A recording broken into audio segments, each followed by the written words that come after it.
Good afternoon, everyone, and thank you for joining this session today.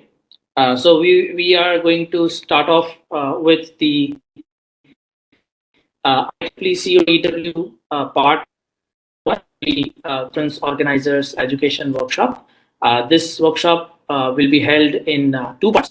Part one is scheduled today. We'll start soon with it, and I'll show you the agenda for today's session in a moment. And then we have part two, which will be coming up on February 11th, 2023. So we'll also, at the end of this today's session, we will tell you what are the important points that we plan to cover in part two. So let me go to the next slide. And please feel free to let me know, Chengapa, if it's not moved. I'm assuming it has. So the agenda for today's session is we'll get started with Aloknath De sir talking about what are the first we should do when we start planning for the conference and we want to organize the conference. Followed by conference planning and how do we build the team, which will be spoken by Vasudev. Then I'll be myself discussing about prerequisites to submit an IEEE conference application. We'll be showing how to submit an IEEE conference application in detail in the second part, but today we'll discuss as to what are the important things that one should keep ready before we reach the point of submitting an IEEE conference application. Chengapa will be then highlighting the roles and responsibilities of the conference committee and how we should form the conference committee. And then Abhishek will be helping us with what are the most frequently asked questions, what are the things that we should take care when we deal with IEEE MCE, and also we'll be taking some live question and answers in this particular session. So the main agenda of organizing COEW is to ensure that all the people who have been planning to conduct the conference in the near future. So according to the survey that we conducted during the registration form that people filled up, more than 46% of the people said that they are going to conduct the conference in near future. And about 27% of the people said that they might be conducting a conference in future. So that essentially means that more than 65% of the people who registered for this workshop are planning to conduct a conference in the near future or maybe a little bit later. So the whole idea of conducting this workshop is to give a detailed walkthrough as to what are the important points when we have to plan for an IEEE conference, how much of an effort it takes and how much time it takes. And this workshop is just meant to simplify the process, let the process be known to all so that people can follow it easily. So with this thing, without taking too much of time, I pass on the control and request Aloknath De sir, the chair of IEEE Bangalore section, to welcome the gathering. Over to you, sir. Thank you. Thank you, Mohit, for anchoring this and having this opening remarks. You know, IEEE does many things, and many of you are knowing it because, as Mohit said, 65% people are either organizing or about to organize conferences. So thanks for that, and thanks to join these sessions.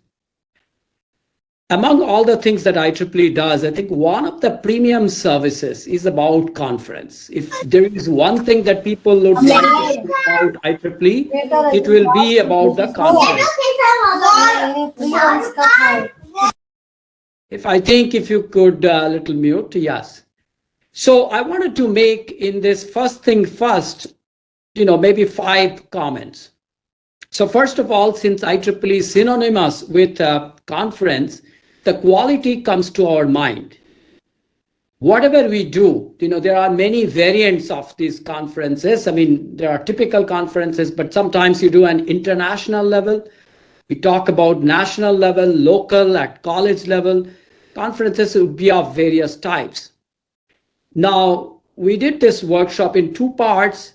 One, today we're going to be covering more about the conceptual level. And then there is a process part, execution part of it.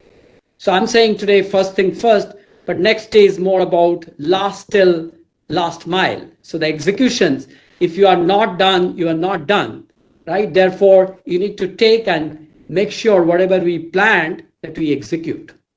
So again, my first request is make sure whatever we plan is of high quality. The number 2 is quantity. These days, the number of conferences have also grown.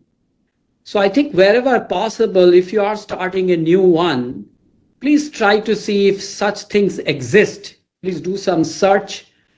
Would you need to do another conference? Could that be the same one that we would like to participate? It's not just that you have to organize one to be able to participate. There are many in which we can do. Can it be a workshop, half a day? Can it be a summit? Can it be a symposium? Can it be a conclave?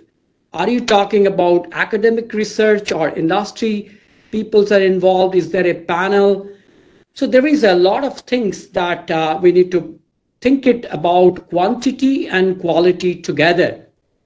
And some of the cases we see that, maybe similar conferences are happening in close by universities. So we have started promoting, can two of the universities be talking together and maybe alternate year, they change the venue and take turns in organizing. I could give a good example from our computer science, the CS branch and division societies that they have been doing among 3 to 5 institutes, and they are planning to rotate. So please make sure the quality is good and quantity is optimized, and it is also workshop. How many hours that you want to spend in this purpose, that also should be very, very clear. The third point I wanted to highlight is bring a team. Many of the conferences you are all into electrical and computing and controls and communications. They all look similar. So then the attractions, why people would submit to your conference is unclear. Therefore, as you are progressing, if you are starting new, I can understand. Maybe you'll have to get the numbers. And so this can be a starting point. But those who have been doing for a while, I would encourage them to look for a team. And it doesn't mean both days. If you are organizing 2-day conference, both days have to be having the same theme.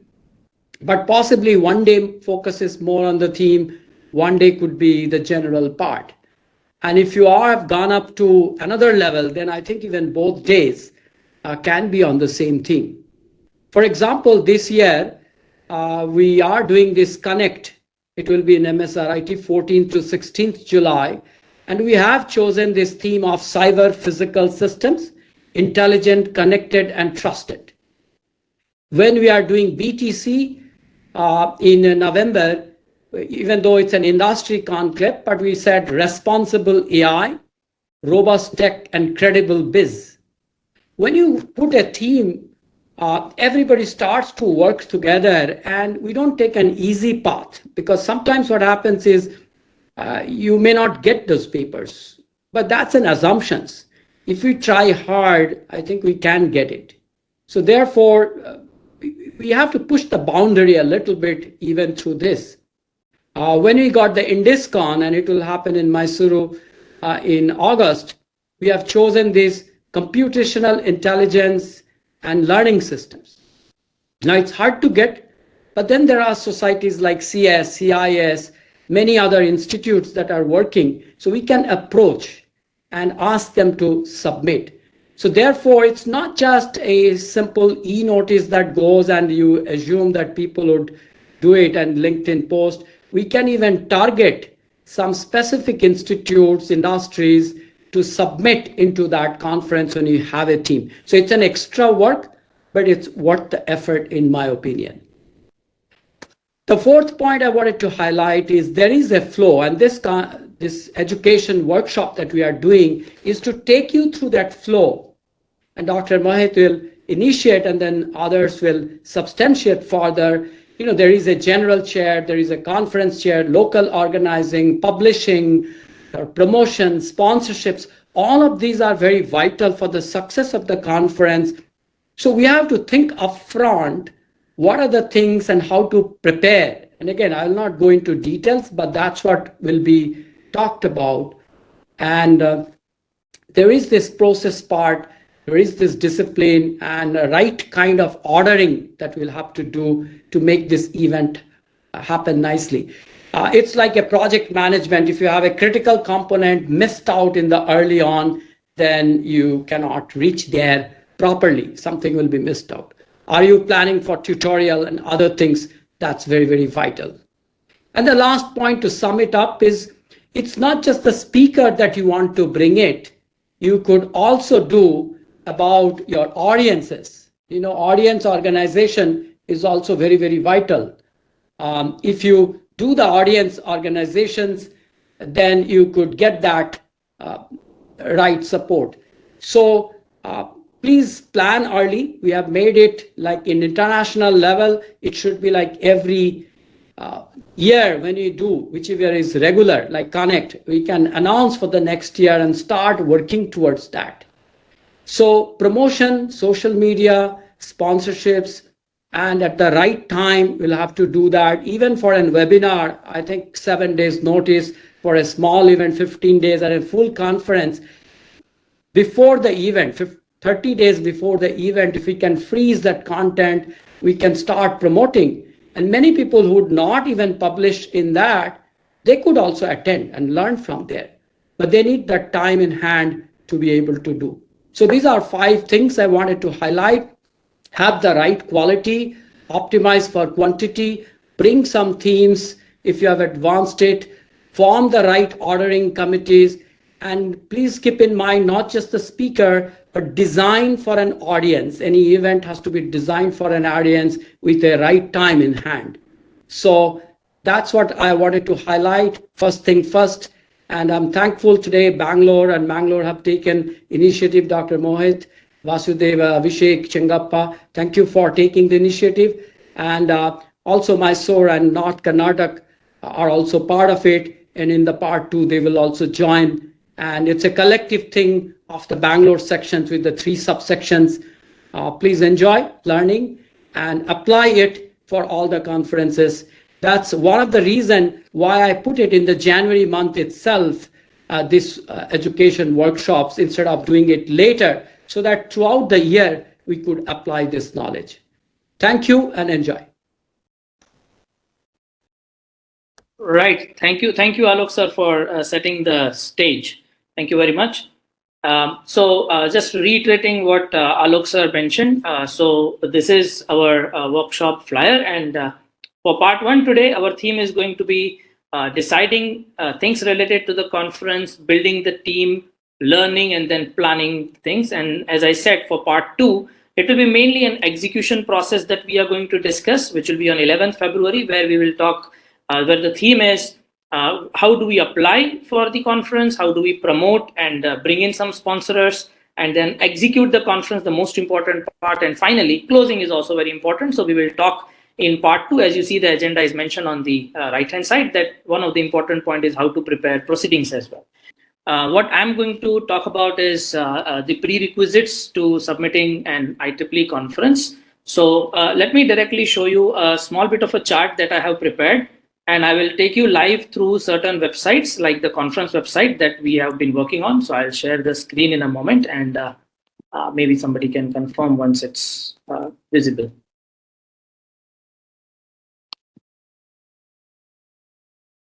Okay. Chengappa, can you confirm? Is my screen visible? Yes. Yeah. Perfect. Okay. What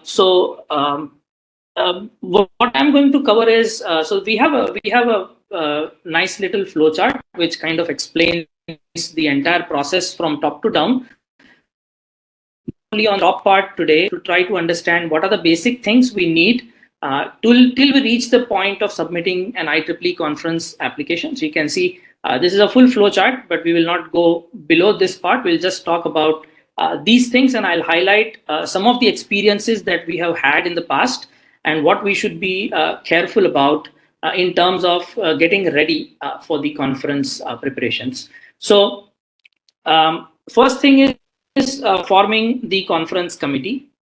This is a mandatory step. So we need to definitely have a conference committee in place before we submit an application to IEEE. I'll show you a sample application. I have it open in my tab here. So I will walk you through a sample application so that you can see what are the things that are mandatory and what are the things that are optional.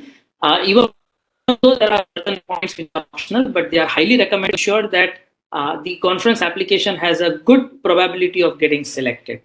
So first thing is to form a conference committee. How exactly the conference committee is to be formed and what are the things to be taken care? Precisely, there is a separate session after mine, which Chengappa will be handling, and he will be dedicating about 20-30 minutes just to explain how to form a conference committee. One of the most important part of forming the conference committee is to ensure that there are sufficient number of people in the committee that's related to the technical program. That's because we have a lot of papers to review and we have to do a good job in terms of ensuring that there are at least 3 reviews provided for every paper at a minimum. The more the better, but minimum 3. So the technical program committee has to be formed with sufficient number of people. But beyond that, I will let Chengappa speak in the next session that he has planned. Second thing, as you can see in the box here, is we have to have a tentative budget. Now, there is no need for us to go into identifying, smallest item for the budget. That's not really necessary at this point of time. Please remember that we have not yet submitted the conference application. We are just making things ready to submit a conference application. So tentative budget is basically identifying what are the major budget heads. When I say major budget heads, it includes, are you going to plan for providing a registration kit? Are you going to offer a banquet dinner? What are the kind of keynote speakers you are going to get? Are you going to take care of the travel for them? Are you going to take care of the accommodation from them? Where are the keynote speakers traveling from? Are they traveling from international places? Are they traveling from domestic places? So just a rough kind of an idea. It can be at a very high level and need not be precise, because you might have a question here that, okay, I have not yet submitted the conference application, so it's pretty obvious that I still don't know who the keynote speakers will be. That's absolutely true. You don't know at this point of time as to who your keynote speakers would be, but then some kind of a budget estimate is needed in the budget heads that consist of traveling, accommodation for all the delegates that are going to travel to the conference. So that is one aspect of the thing. And then what is the revenue going to be in terms of registration fee, in terms of sponsorships that you are getting? So a rough estimate has to be prepared as to approximately how many papers would be submitted and how many would be accepted. So I'll show you a conference application form wherein they clearly ask, what is your estimate in terms of the paper submissions? And they also ask you a question as to how much is your acceptance ratio. And that means what are you targeting to accept? So we will see what are the answers that sometimes we have given in the past. And then we have a lot of people, for example, IEEE Mysore subsection has a Mysuru Con, North Karnataka subsection has an NK Con. So they'll be also joining us in part 2, and they'll also tell as to how do they fill up the forms, and we'll take care of that. But a high level of budget is important. The main important thing in the budget is to ensure that we show that the revenue has to be more than the expenditure. I'll tell you one small mistake that we had done when we were organizing our flagship conference for the first time way back in 2015. We had never filled up this form. And when the tentative budget was put up, we just thought that if we show expenditure is going to be less than the revenue, then whatever profit will come.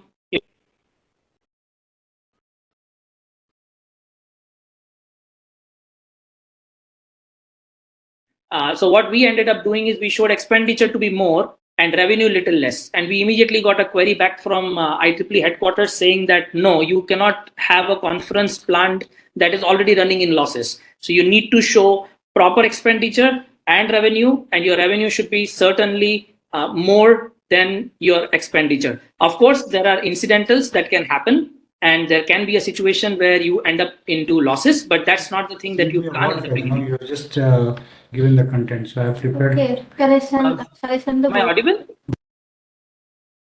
Okay. Yeah. No problem. So tentative budget. I'll show you how the budgets look like. Okay. Third point in the diagram here says decide dates, and look at the second part later. But look at the decide the dates. Now these dates are very important. And which dates am I referring to? So I'm referring to the dates, which means the exact conference dates. And ideally, we should start all this planning at least 10 months to 1 year in advance. So for instance, we have our next edition of our conference in Mangaluru subsection happening in October. We already submitted the application in the second week of January. We have a Connect that is happening in July timeframe. The conference is already approved by IEEE. The website is up and running. Paper submissions are also open. In fact, February is the paper submission deadline. So you need to run at least 8 to 10 months ahead of time. Many a times people think that all these prerequisites will be done within 6 months of time frame from the conference, which is kind of a misnomer. It is not correct. We should not follow that timeline. We should try to adopt at least 10 to 12 months of timeline that we have. So you should keep sufficient time and plan your conference on the dates. Like already Alok sir mentioned, the timing is very important. So you should look at also nearby conferences happening around you to decide the dates of your conference. So we have to ensure that there are no clashes and no similar theme conferences are happening in nearby places to ensure that there is sufficient participation for your conference when you are organizing it. So dates is one aspect, is the dates of your conference. But the second aspect of the dates is when do you want to start accepting papers? Second aspect of this, when do you plan to give paper acceptance notifications? And third, when do you plan to have camera ready copy submissions? Now, all these 3 points which I said, that is paper submission deadline, acceptance notification, and camera ready copy, all of them have to be spaced out with a very good amount of gap in between. Because sometimes in the beginning, when we open up our paper submission portal, we typically might not get at that point of time large number of papers. So what we do is we have a habit of extending our paper submission deadlines by 1 or 2 weeks of time. Now, once you do that, you have to ensure that your paper notification deadline is spaced out properly. Because if you do not space it out properly, you will end up keeping too little time from the extended paper submission deadline to your paper notification. So let's say you have March 15th as the paper submission deadline, and you say, okay, 1.5 months is good enough for me to review. So you say April 30th is my paper notification. But it happens that by March 15, you do not get sufficient number of papers. So what you tend to do is you extend your deadline by another 2 weeks and make it March 31st. And sometimes you again further increase it by 10 days and make it April 30th. Now you have to keep it in mind that since you kept 30th April as the notification deadline, it's pretty common for the authors to start sending you queries after April 30th that what happened to our paper. So instead of falling into a situation where you have only 20 days remaining for the paper reviews, you space out your deadlines right from the beginning in a proper way. Keep about 2.5 months to 3 months of time from your original paper submission deadline, which was March 15th, to your notification. So that essentially means I'm saying that if March 15th is your paper submission, keep May 15th or something after May 15th as paper notification deadline. So that when you extend your paper submission deadlines, you still are left with more than a month of time to do a decent review process. Because if your papers are large in number, like 500, 800, you will really need a lot of effort to be put into getting the paper reviews. So that's what I mean in this particular section when I say decide the dates. Of course, you can change these things later on. It's not a hard stop that you can't change it, but better planning is needed. Like Alok sir said, if we plan out things properly in advance, there is a chance that we don't end up in a situation where we have to do things in a hurry. Similarly, once you send out the notification, there's another one problem that we have identified, and I'm just telling out of experience from last year. Many a times when we get the camera ready copies from the authors, they are not in proper IEEE format. And one of the reasons why they are not in IEEE format is initially authors tend to submit the papers thinking that, okay, once my paper gets accepted, probably then I will spend time on making it look good or making it in line with IEEE formatting. But then, we keep extending the paper submission deadline. So our paper notification also gets extended. And once you extend the paper notification, the time between the paper notification is done and the camera ready papers are accepted is very little. In such cases, authors tend to rush in terms of submitting the papers. They are happy that their paper is accepted, but they don't have sufficient time to actually put it in IEEE format and submit it. So again, keep sufficient amount of gap between paper notification and camera ready submissions. I'll also tell you one more thing, why it is important to keep sufficient time for camera ready submissions. Once you get the camera ready copy of the authors, you need to again run the plagiarism check. So even you will need time after they submit their camera ready to ensure that no new plagiarized content or no other content has been modified or the paper is not significantly updated than what was the original submission. So you as a conference organizer also need a lot of buffer time to process all this information. So ensuring that the dates are very nicely decided is an important part. I'll show you one sample that we have done when I go to the next tab here. And next is we need to open up Microsoft CMT account. We have used Microsoft CMT here because we have been using Microsoft CMT since last couple of years. You can choose your favorite platform. It can be EasyChair, or it can be EDAS, or it can be any other thing like Hot CRP. Any other platform that you want to choose, you can choose, but just ensure that you don't end up paying a large amount of money just for that particular amount. I mean, the particular account that you are creating. We have been at Mangalore subsection. Initially, we were using EasyChair, but then there were some commercial angles to EasyChair, so we were not in a situation to bear those finances. So we migrated to Microsoft CMT, and we have a pretty good experience of Microsoft CMT. When I say good experience, I mean we haven't faced any major issues with Microsoft CMT. And if you think it's good for you, you can as well create it. Now, why is creating a Microsoft CMT account important? When you try to fill up an IEEE conference application, they'll ask you about your CFP, that is call for papers. And one of the important part, or one of the important piece of information that is supposed to be there in call for papers is that what is the paper submission link. So that is why having the link open before you submit a conference application indicates that you are all ready from your side, and that just makes IEEE confident that you are already having enough idea as to what is to be done in a conference. The next thing is to set up a conference website. All the things that you did on the left-hand side will be required for the website preparation. So you will need to have a dedicated page in the website which talks about the conference committee. You don't need to put the budget over there. You can try to put your registration fees if you have decided. You can also defer that later on. You don't need to have a concrete idea of what the registration fee needs to be, but a rough estimate has to be given for your calculations. And then you will need to put up these dates very clearly, and the paper submission links as well. So let me walk you through the website that we just recently prepared for one of the conference, so that I can show it to you as to what are the things to be taken care. And I would also like to explain to you what are the other problems that we faced. So can somebody confirm that my tab has changed and you can see a different page right now? Yes, Singapore, yes. everybody? Okay, Yeah, perfect. yeah. Okay. So this is one conference that I have taken as a sample. The reason I have taken this is because I'm familiar with the whole website part of this.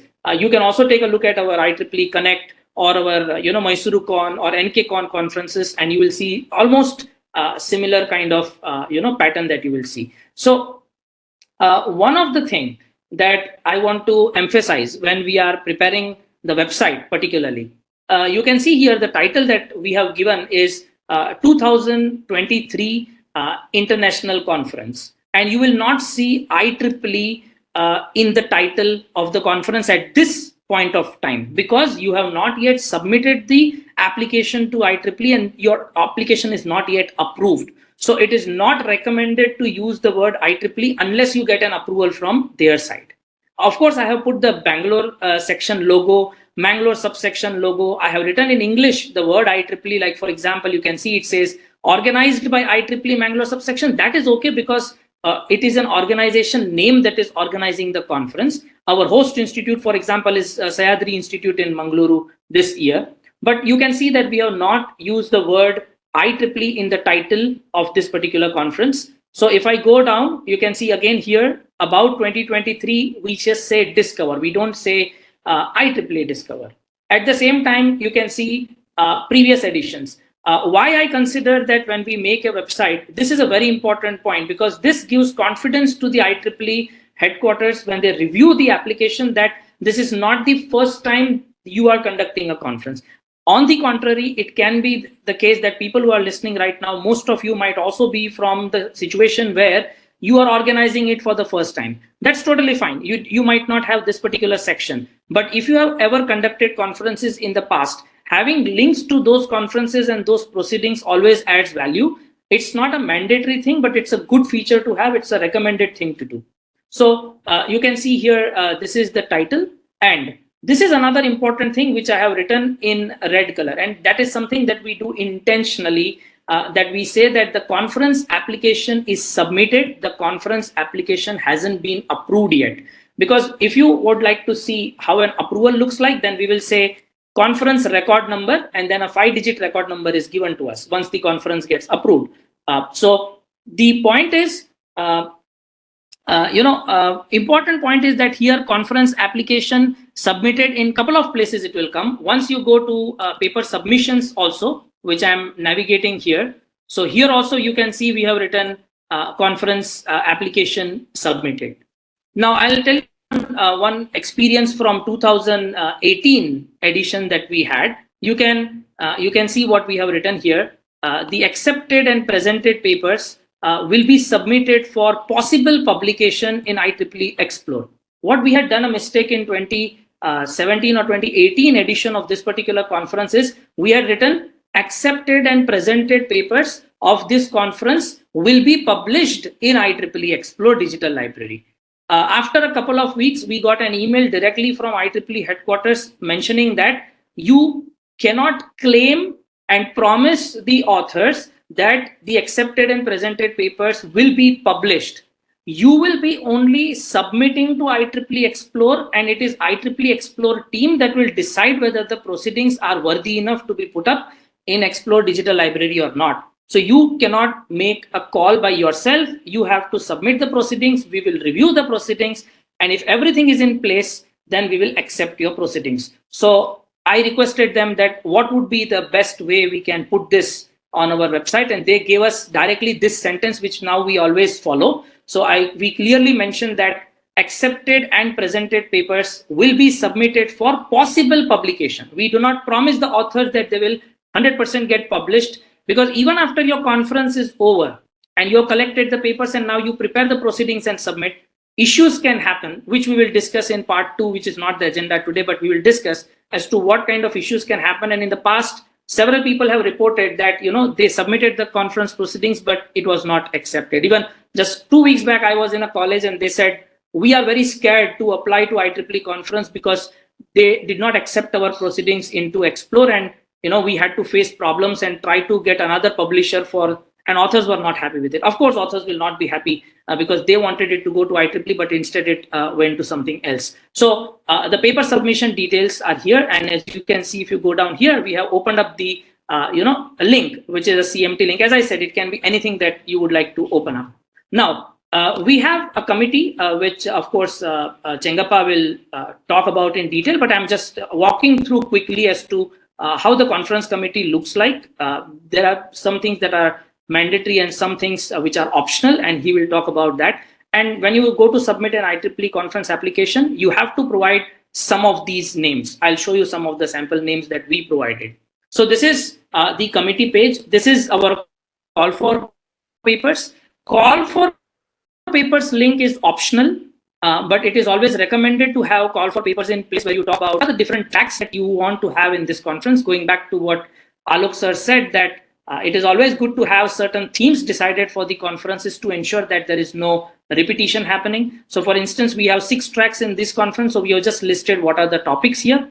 And having this page along with important dates, paper submission details, and registration details, and whether you have best paper awards that are planned, if they are planned, how do you want to do it? Like, for example, in Connect, there are separate best paper awards for industry or papers. There are separate awards for academia papers. Then there is altogether Connect overall conference best paper. So mentioning all of that on your website and CFP just informs the IEEE team that you have very well planned for the conference and you are all set. There are other things which are empty, like speakers we have not identified, industrial panel is not identified. And it's totally okay to have a blank page or just saying that we are still working on that. So you can see here, we have keynote speaker 1, 2, 3, 4, 5. We have not yet decided the speakers yet. We have just put a placeholder for that. Similarly, for industry panel, we said it is to be decided at. So sometimes certain queries have come from colleges to me asking whether it's mandatory to have everything in place. No, it's not mandatory to have industry panel speakers in place. Even registration, for example, amount of registration money need not be decided and put up on the website. But what is important is CFP, committee, dates, and the submission instructions. These are the things that are typically recommended as prerequisites to submitting an IEEE conference application. So now let's take a look at some of the dates here. So for instance, we have kept May 31st, so almost like June and then we have kept full June, full July, and then we have kept the acceptance notification as 8th August. So even if we, let's say, extend this by 10-15 days, we'll still have about 1 month to get CRC, and then approximately 1 more month before we get into the conference. Because once the authors submit the CRC, you need to do plagiarism check again, you need to collect the copyright from them, and there are many different things that we need to do between this time frame. That means before the conference starts and once they submit the CRC. And by the way, things don't stop here. After the conference is over, a lot more work is to be there to be done for the conference proceedings. But this spacing out is very important to see to it that we don't put ourselves in a situation where we don't leave enough time for ourselves to review the papers, or once we get the CRC, we don't leave enough time to ensure that plagiarism check is done once again. Okay, so with this, let me try to show you the sample application here very quickly, just to tell you what are the mandatory things. Can somebody quickly confirm so that I wrap up my session pretty soon? So Changappa, Yes. is it visible? Yes. Perfect. So I'll just scroll through this very quickly. There will be a detailed session in part 2, which will tell you what are the things here. So for example, this is submitters information, and you can see here the title. So this is the title of the conference. As I told you, we did not add IEEE word here. Acronym also does not have IEEE word here. Event format, there's a drop down, and you will be shown all these things. You can see here the conference website URL. Now, when you're actually filling up this, let me tell you, this is not a mandatory field. The URL of the website is not mandatory, but it's always good to have the website URL ready so that they can see that you are ready from your side in terms of everything. The dates are mandatory to be put. It's a compulsory field. The start date, end date, keywords are compulsory, scope is compulsory, field of interest. These are already existing keywords. You just have to select them. You don't have to type all of them. Estimated attendance, will there be exhibits? How many exhibits will you plan? Are you going to have tutorials or not? So that is important. And then the city where you are planning. And they'll also ask you precise venue also. If you are conducting in a college, you should tell the college name. If you're conducting in a hotel, you can give the hotel name. Would you like to promote? So these are certain things related to student grants. You can see the venue here. The details of the venue are requested, and that is mandatory field. Sponsors, you can put the sponsors according to your calculations as to whether an IEEE OU is organizing the conference, or is it an individual college that is organizing, and who holds the copyright for all of that. And then you can see this is important. So what is the structure of the technical program committee? This is what I wanted to explain. This is the reason why I said that conference committee formation is an important step before even we apply, because you need to tell what is the structure, what will you review, what type of review is being performed. Do you do a double blind, single blind? What is the estimated number of papers that you expect, target acceptance ratio? How many reviewers will review each paper at a minimum? What is the criteria that you will use, what the reviewers will use for evaluating the submissions? How will you ensure that all the accepted papers will be presented? Then you can see here, this is again optional, but I always recommend that you should have it. And by the way, not only this is optional, the entire 4 fields that you see at the bottom are also optional. Abstract submission, full paper submission, notification, final paper submission, all are optional. But I would always recommend that you should have all this information in place in advance itself. And then, of course, conference contacts. In conference contacts, they will ask you the membership number of every contact that you give, and you will have to give them a designated position. Like, for example, you can see that I put myself as a conference chair. So all the communication from IEEE will happen with me. Similarly, we have to give finance chair. One position is finance chair. One person is information contact. One person is publication chair. Unless you don't give one name for one committee, you can see here we have a conference treasurer here. Similarly, if I go down, there will be one for the publication chair. You can see here. Unless you don't give one person for one category, that is publication chair, at least one person. Conference chair, at least one person. Treasurer, at least one person. So if you don't fill up all these information, at least one person over there, then your application will just not proceed and the next button will not get activated. And that's why conference committee is something that I always recommend, that is very important to be formed when we are trying to submit the conference application. So I would not like to take too much time. I have already shot up more than 20-25 minutes. So I will stop sharing the screen here, and we will just see whether, so Chengappa, would you like to take it, or we can take Vasudev's PPT, which he has shared already, and we can go forward. And if there are any questions, we have a dedicated Q&A session for about 25 minutes, which will be handled by all of us who are speaking today with the help of Abhishek. So we all will be available to answer all the questions. If you have any questions, please feel free to put it in the chat. Till Chengappa speaks or Vasudev speaks, I will try to answer the questions in the chat, and the rest of the questions we can take once the Q&A session starts.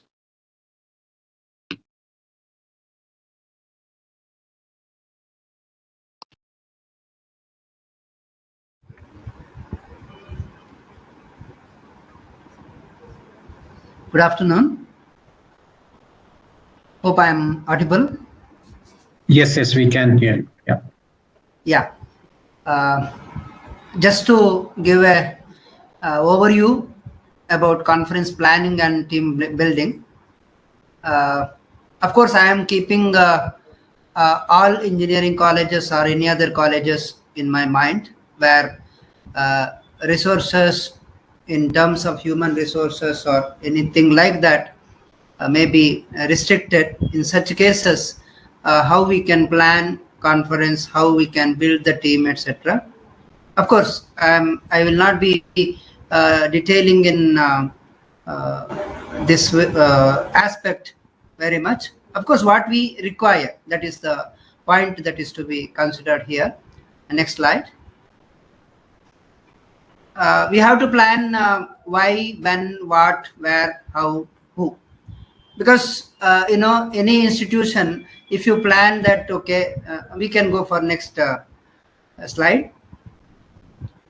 Definitely the management or principal or higher authorities will ask why this conference has to be organized.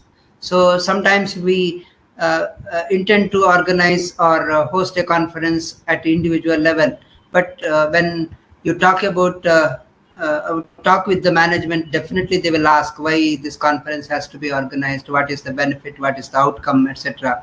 In that case, it is very important that you should have why this conference is being organized, what are the objectives. It may be a network building, it may be for accreditation, it may be for anything like that. So it should be very clear, because you have to convince the management, your colleagues, and your peers. That is very, very important, because you have to get the support from all these people. So at the end, it should not be saying that he is getting some benefit, that is why he is organizing. No. So you should have a clear objective, so that you should be able to convince everyone why the conference organization is very mandatory or very essential for an institute. And also you should come out with the outcome of the conference, what is the benefit, what and all we are getting as an institute, how it will add value to the institution. For example, let me tell you, in my previous college, we had organized IEEE Discover, that is the flagship event of IEEE MSS. During NBA visit, I could tell them that we had organized one conference as part of course, criteria number 4, professional society activities. They considered it, but they asked whether your department was involved with that. So it is very important that if you mention CSE department, EC department, definitely it will have its own add value. So therefore, you should be very clear about why you are organizing this conference. Next. When, of course, Sir Moise sir has explained the dates for the conference and the timeline, all these things should be planned well in advance. Of course, it is better to have 1 year or at least 10 months of timeline for the conference to have a smooth execution. And also you should know, while deciding the dates, you should know the constraints and other things of your region. Let me tell you, IEEE Discover used to happen in the month of August. And in 2019, there was heavy rain during that date. And many authors could not come from Bangalore to Manipal because of Shiradi Ghat closure. So please note that this was a very simple constraint, but we had to go for some online presentation. And of course, situation mandated us to go for online presentation of some papers. So therefore, then we shifted the conference to October or November. So you need to think of some constraints and plan accordingly. So there are other things also to be considered, because there may be certain conferences which are already planned in your neighboring colleges. So, and VTU examination dates or your university examination dates, all these things will be there, because at the end, academically, all your colleagues will be busy. Let me give one simple example. Recently, we had conference at NITE, and during December last week, and that was the semester end dates also. So everyone were busy with every work. So some of the processes which require much attention may get delayed. So therefore, when you plan, when these are to be considered. Next slide.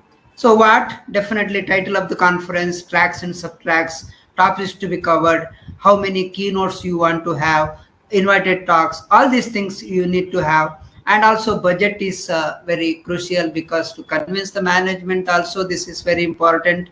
And to apply for different sponsorship agencies, this is very important. And even for once your conference is approved by IEEE, you have to submit pre-conference forecast of the conference. Therefore, it is very important to have the budget of your conference. And also, I will let you know one thing, that if your institution is 100% sponsorship, that is, you are taking only the technical sponsorship from IEEE operational unit, in that case, they may ask you to submit that your institution is non-profit.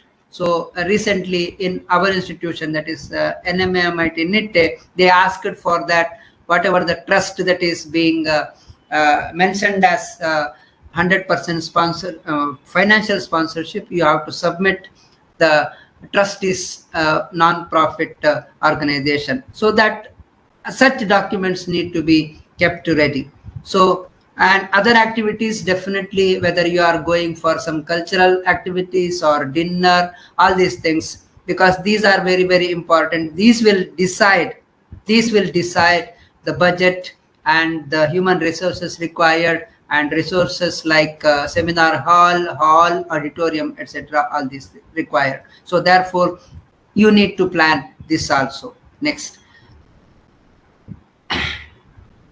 Where this is very, very important, because you should have one at least one seminar hall or auditorium for common sessions like inauguration, valedictory, then if any cultural program is there or keynote addresses are there, there should be one common venue. And also there will be different tracks and parallel sessions will be going on. In that case, whether you have enough facilities, even classrooms will work, but with proper audiovisual facilities like projectors, laptops, all these things, whether they are equipped with that. So these things you need to plan. You should have that, because maybe during the conference classes, if your principal says that classes should not be disturbed, in that case, planning them in the class also matters a lot. So therefore, it is very, very important to have the plan of venues for different sessions during the conference. Next. Then, of course, how?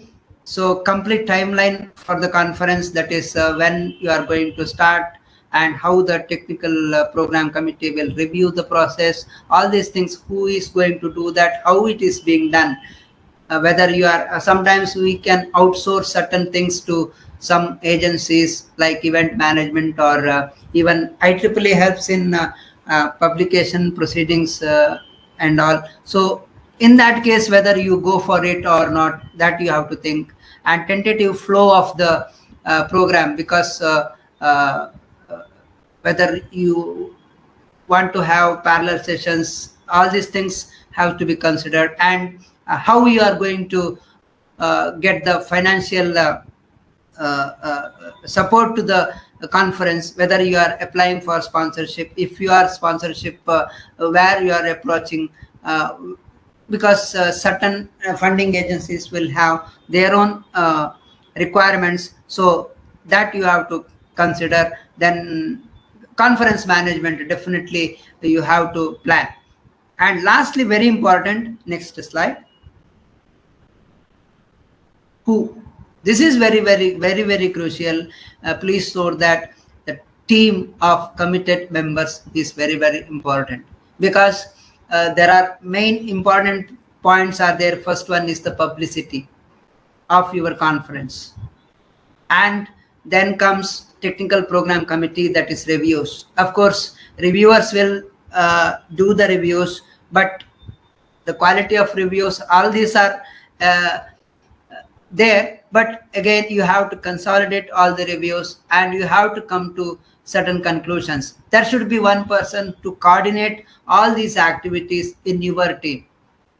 That is very important. And overall management and coordination, because one has to work with the finance committee, one has to work with registration committee, one has to work with the food committee, one has to work with the accommodation committee, one has to work with transportation committee. So all these have to be synchronized and well coordinated. Otherwise, the execution of the conference will be in disaster. Therefore, you should have the very well committed. Of course, you need not have members like 10 or 20 or 30. No, if you have 5 to 6 members who are very dedicated and committed, that will be great. But please note that they will be, if it is an institution, they will be faculty members, they will have academic load, workload, accreditation, all these things are there. So they should not be overloaded. So you have to see that when you build a team, you should see that the different responsibilities are equally shared among different people. And different people have their own capabilities, their own uniqueness. You try to identify that and get the best out of them. That is very important, because let me tell you the publication particularly. Of course, sir has told that the even camera ready copies submitted after acceptance will not be in the format. You have to keep on asking the authors to resubmit. But please note that many of the authors don't respond. Once they present, done, their work is done.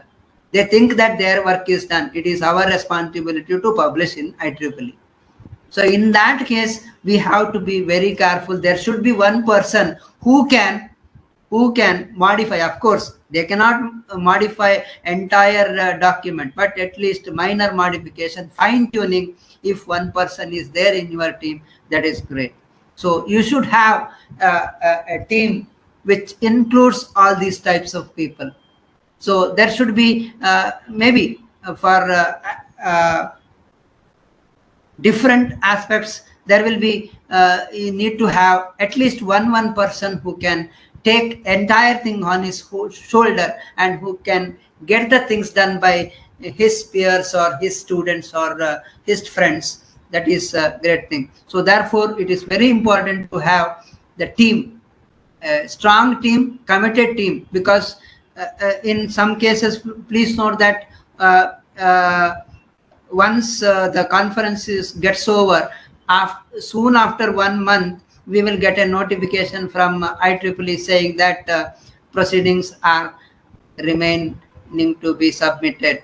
You are supposed to submit the conference proceedings. And if your proceedings are not ready, and you will get the reminders often. So it should not be like that. So that is very important. So a person who is being given the certain responsibilities has to take it, and he should see that everything is in place before the deadline. So this is very important. So in certain cases, what happens is in some institutions, some faculty members may leave the institution in between. So such things, of course, it is a conference. There is no restriction that only the members should be from the same institution only. There is no such restrictions. You can get the help from other institutions also. But please see that, of course, there is no solution for this particular problem, but definitely you can get things done by the people who have been given the responsibility of certain task. So you should, of course, you should have these in your mind when you are planning for a conference, and when you are organizing a conference, and when you are executing a conference. So it is very, very important to have a maybe better team with you of say at least 10 members, so that they can execute all the tasks that has been assigned to them. Because to come up with the quality conference, of course, IEEE has its own standards. They have their own format for submitting the papers. They have a defined process. Everything is there. But using those things in a right way and on time is also very, very crucial.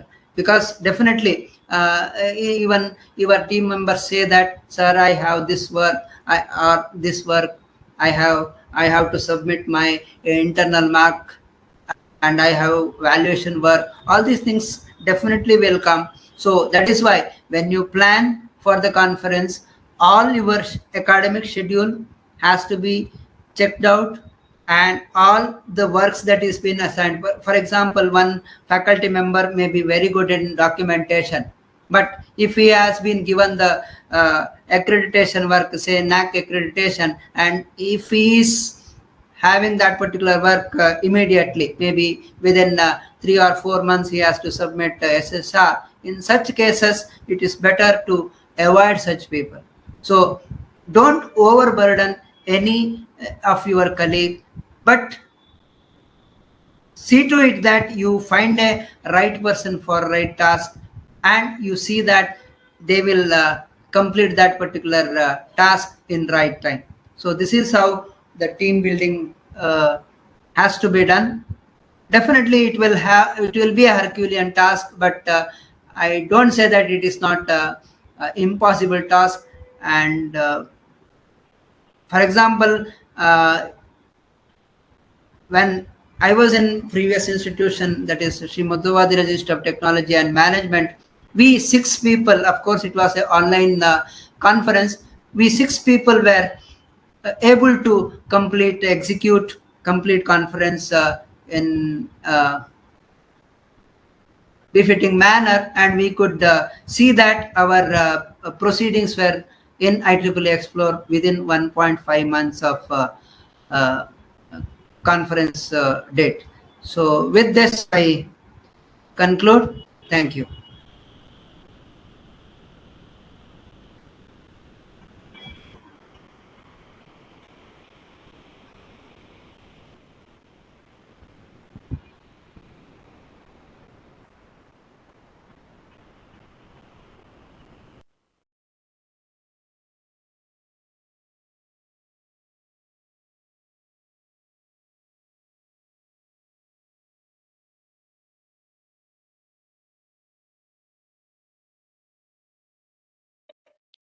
Yeah, thank you, Vasudev sir. So we will take the questions also related to this presentation once we reach the FAQ session. So before that, we have one more session that will be taken by Chengappa. He'll talk about the roles and responsibilities of the conference committee. Over to you, Chengappa.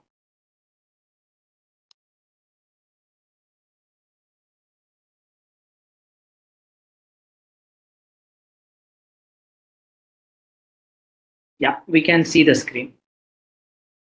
Yeah, thank you, Mohit, and thank you, Professor Vasudev, who also emphasized a bit of the composition of the conference committees. And of course, I think thanks to Mohit as well, like he did apprise, right? So while filing the conference applications, what are the mandatory or recommended positions that needs to go along with the conference, IEEE conference for an approval. So here, like I would be also walking through in detail, as in like the composition of IEEE conference committees.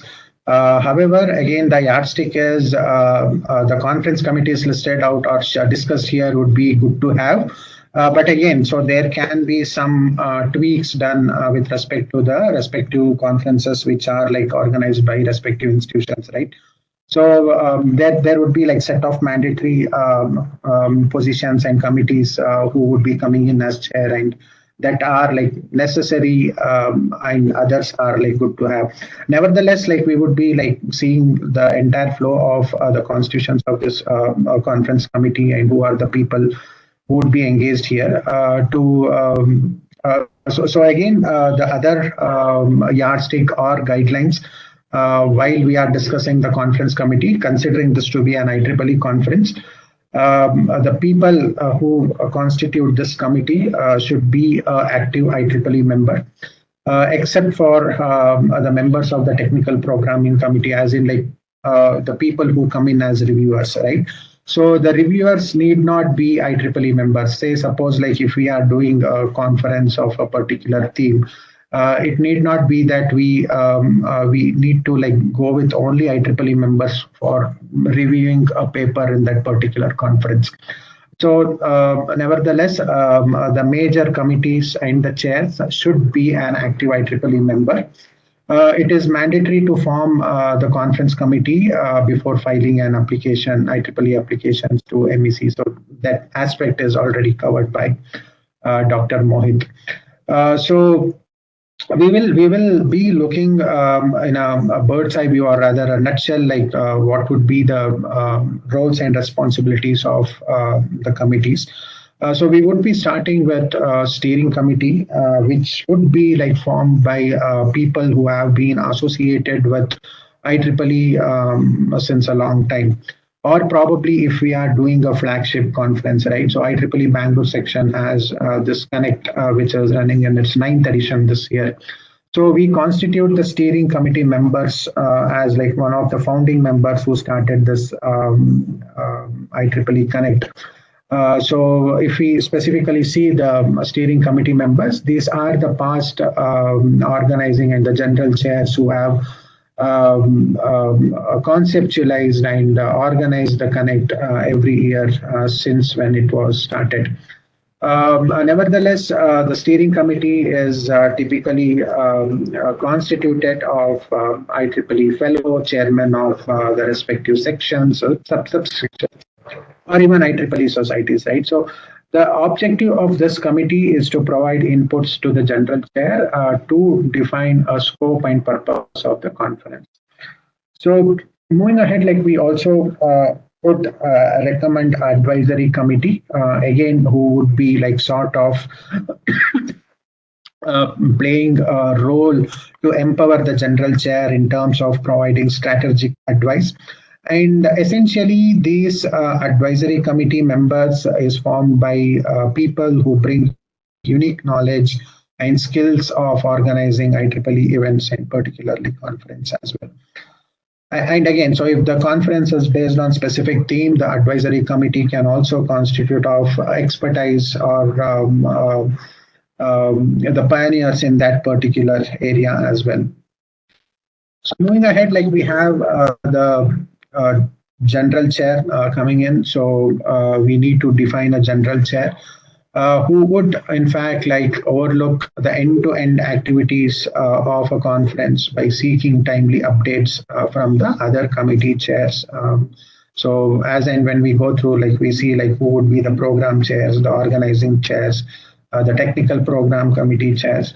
So the overall, or rather the prime responsibility of the general chair here would be to identify the suitable dates, the venue for the conference, and ensure that the venue has the sufficient infrastructure required to host a conference.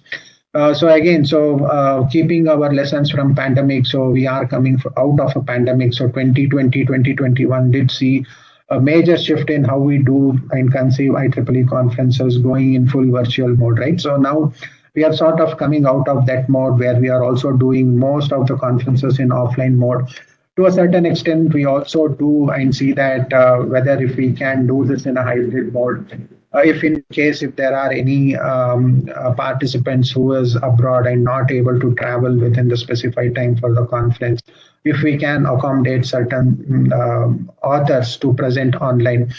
So essentially these kinds of planning, so this needs to be thoroughly thought through, and this would be the prime responsibility of the general chair in order to how to conceive and conceptualize a conference for a date which has been decided while one has filed the IEEE application, right? So moving ahead, like we do have a technical program and publication chairs. Where like essentially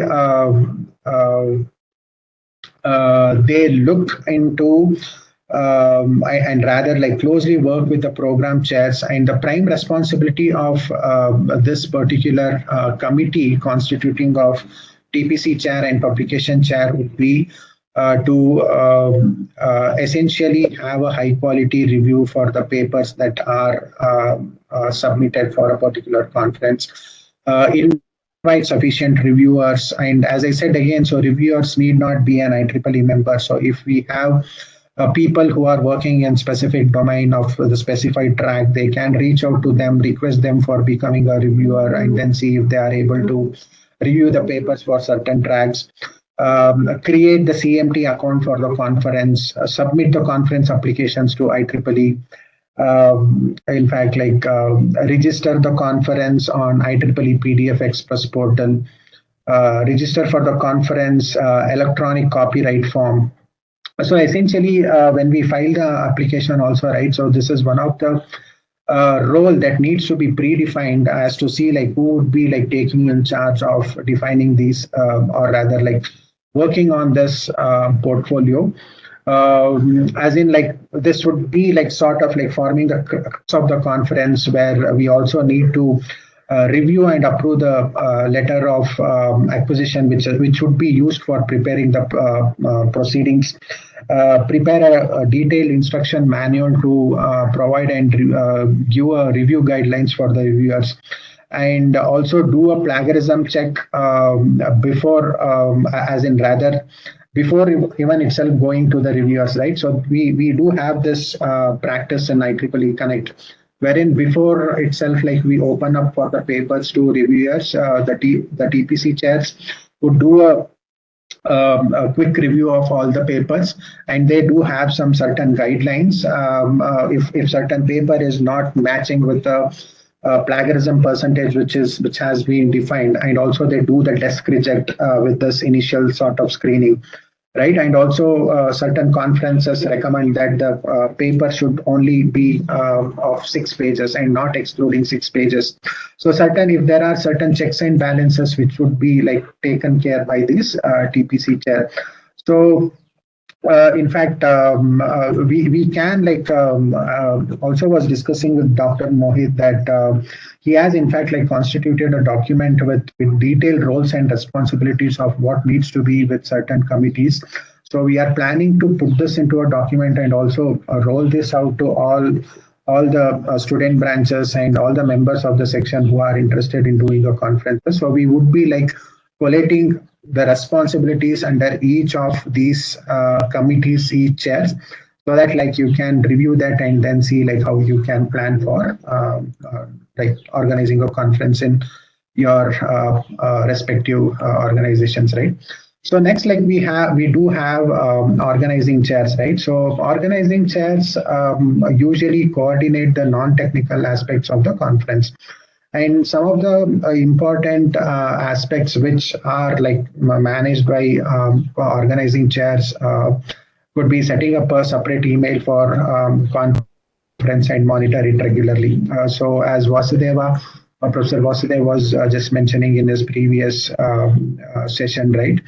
So there has to be a regular correspondence with the authors and the participants who have queries. So setting up a separate email address will always be helpful, so that this has to be monitored regularly. so that if there are any queries, if there are people reaching out for their doubts, so this essentially will definitely help them. So organizing chair would be responsible for doing that. And he also, the best practices would be to ensure the same email addresses would also be used for publicity as well, to avoid confusions as well. So sometimes we do see that one conference would be having too many emails, and sometimes the participants or the authors would not be knowing which email ID to be reaching out for what queries. And also coming on to the responsibilities of organizing chair.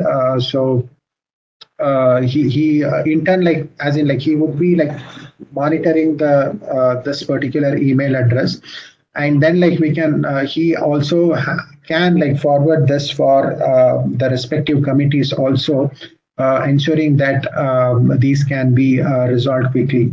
So we will see that in a while, as in like how this communication is established between organizing chairs and the different committees. Organizing chair would also be responsible to work with the other committees for a smoother functioning of the conference itself. So it may be like collecting the details for designing a website, and then like the details also can be passed on to the publicity chair for further publications of the conference, getting the brochures designed. So work with the sponsorship chair on curating the sponsorship brochure, proofread the current contents of the website, and be very specific about the norms defined by global IEEE, and also the section under which like you are organizing the conference. Proofread the contents of the brochure before it is released. Proofread the contents of sponsorship brochure before we go into the potential sponsorship organization. Proofread the certificates, banner, and any other artifacts that has been related to this particular conference, right? So they also ensure that queries from respective potential or interested sponsors are carefully addressed. They also ensure that the details of the accommodation and travel are up to date on the website. So they make sure that the travel arrangements for the keynote speakers, tutorial speakers are taken care. So they do also, if not virtual, so if it is planned in a hybrid mode, or if we are hosting this conference in a physical mode, right? So it is also becomes the responsibility of the organizing chair to visit that particular venue and see that the venue is prepped up for the conference, and there is no manage the logistics working with the local arrangement committees. And also, he would be responsible for collating the messages for the proceedings from the key stakeholders involved in the conference, right? So, moving further, we define finance chair. The finance chair manage the financial aspects of the conference and essentially in a nutshell, we can consider it to be preparing the budget for the conference. And most of the times we also do say that to keep a separate book of the conference, or probably open a bank account for the conference with international transactions enabled. As in, like if we want to accept the papers from abroad, right? So there should not be any last minute hiccups once the paper is accepted from a foreign author. So he or she should be able to smoothly do the transactions of the registrations amount and so on and so forth. So that ensuring that the bank account where the registration goes is also like should be taken care by the finance chair. So he or she should also be the final authority, or the say like what would be the payments for the authors, the registrations fee for the authors, the registrations fee for the attendees, and confirmations, providing the confirmations to the sponsors, working along with the sponsorship there. Prepare a final list of registered author and attendees, and ensure that they have registered in the particular sections in which they are able to register, right? So again, there would be again, so if we are hosting a conference with the section, right, so there would be like financial sponsorship and technical sponsorship. So again, it becomes the responsibility of the finance chair to work out the surplus which needs to be divided between the host institution and the OUs which is related organizing this conference. And again, depending upon the financial status of the conference, he or she should also work with the organizing chair to see that what should be the budget for the registration kit, what should be the budget for the food requirements. And so if we are like providing any honorarium within the norms of IEEE, what should be set aside for speakers and session chairs. So finalization of the budget for mementos. So in fact, like these things would be like sort of like responsibility of the finance chair, right? So, and in fact, like post-conference also, he or she who is assigned the responsibility of a finance chair should give a financial report to the conferences, and also it should be shared with the IEEE OU along with which this conference is being organized. And also settle the profit and loss with the IEEE responsible OU, be it section or subsection, and also close the account for which was open for this particular conference, right?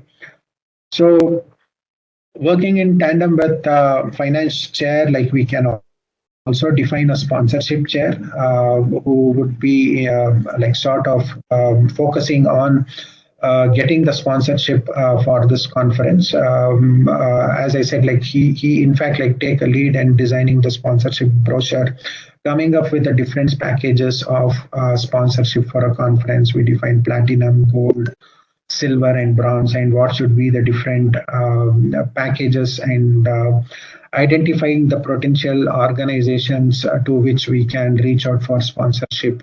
And also like approach one-on-one in person to ask for financial support. And he or she like would be the single point of contact for the sponsors. And also it would be so the best practice what we follow here in Connect conference, right? As I said, like we define this generic email, and we do tag this, or rather like make sure that at least like the chair of this respective committees are mapped to that email, so that like once an email comes to this IEEE Connect at IEEEBangalore.org, so it goes to the organizing chair, the TPC chair, the general chair, the finance chair, the sponsorship chair. So depending on the query, so each of the chair or the committee will take a call, and then the response will go out to a author or the participants who has reached out to us via mail. So that could also be a best practice, wherein like defining a group email ID and then like having the chairs be part of that group email ID, so that as and when the queries comes, respective chairs or the committees can respond to that particular query, right?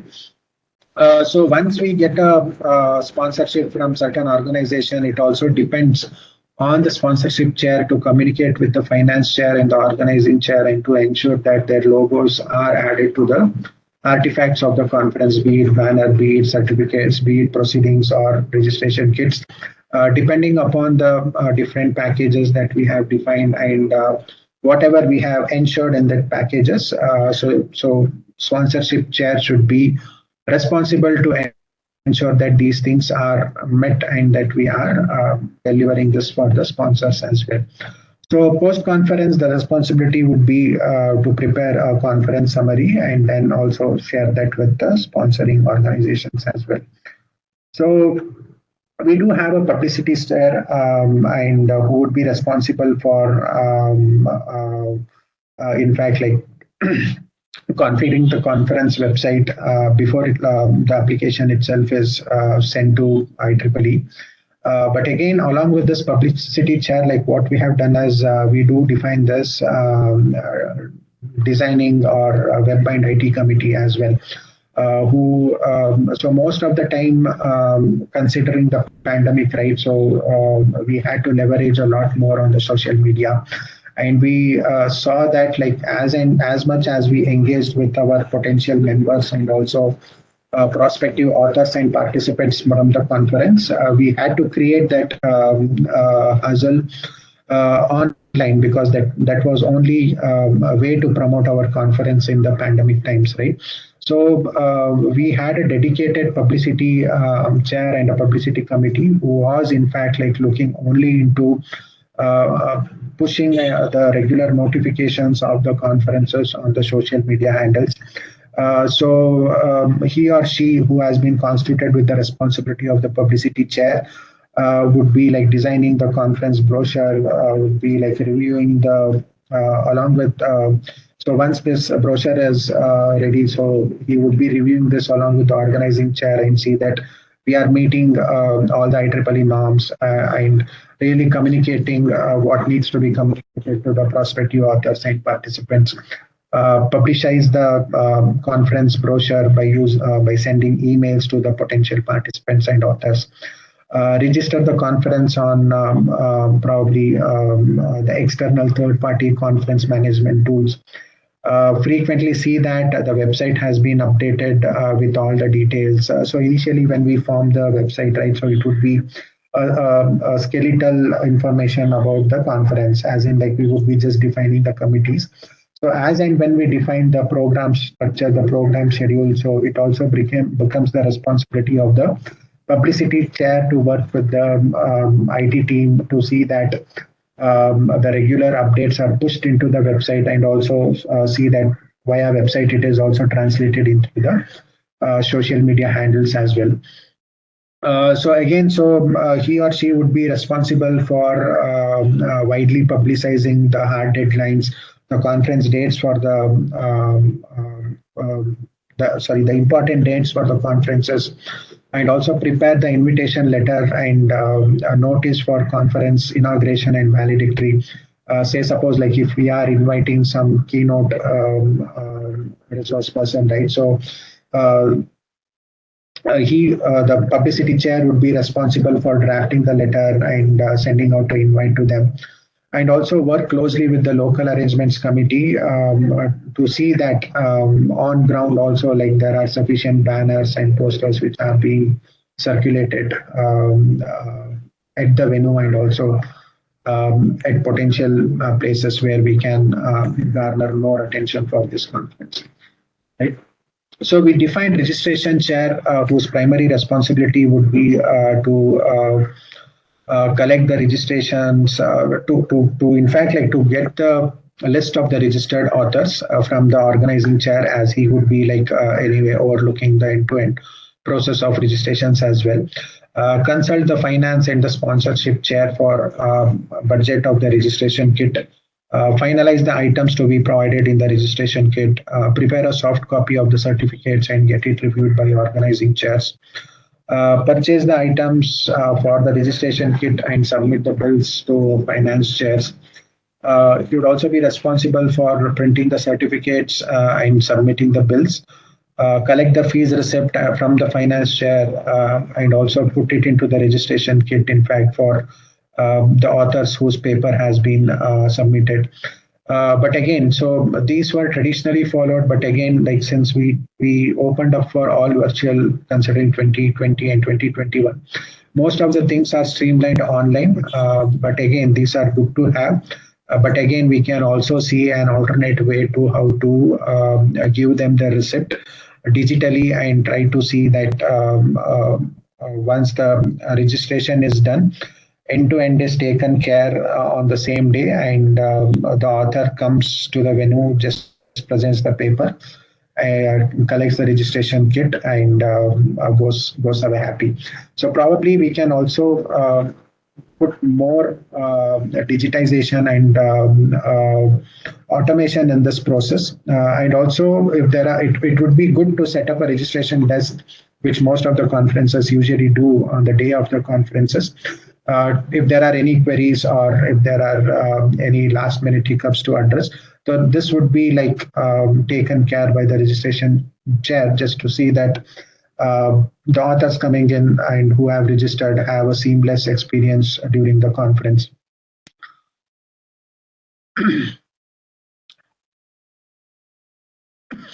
So we do have a local arrangement chair who would be like in charge of providing the logistics involved with the entity who is organizing the conference or the host institution, whose primary responsibility would be very much required on the day of the conferences, and also um, much prior to that, right? So it would be like in terms of providing the rooms to the program chairs, in fact, to work with the related conference inauguration and valedictory, collect the soft copy of the banners from the publicity chairs and print them, make arrangements for parallel paper presentations sessions, ensure proper directions are provided to reach the venue, ensure that the venue is well equipped for like conducting parallel sessions and properly in place for the conference inauguration and valedictory.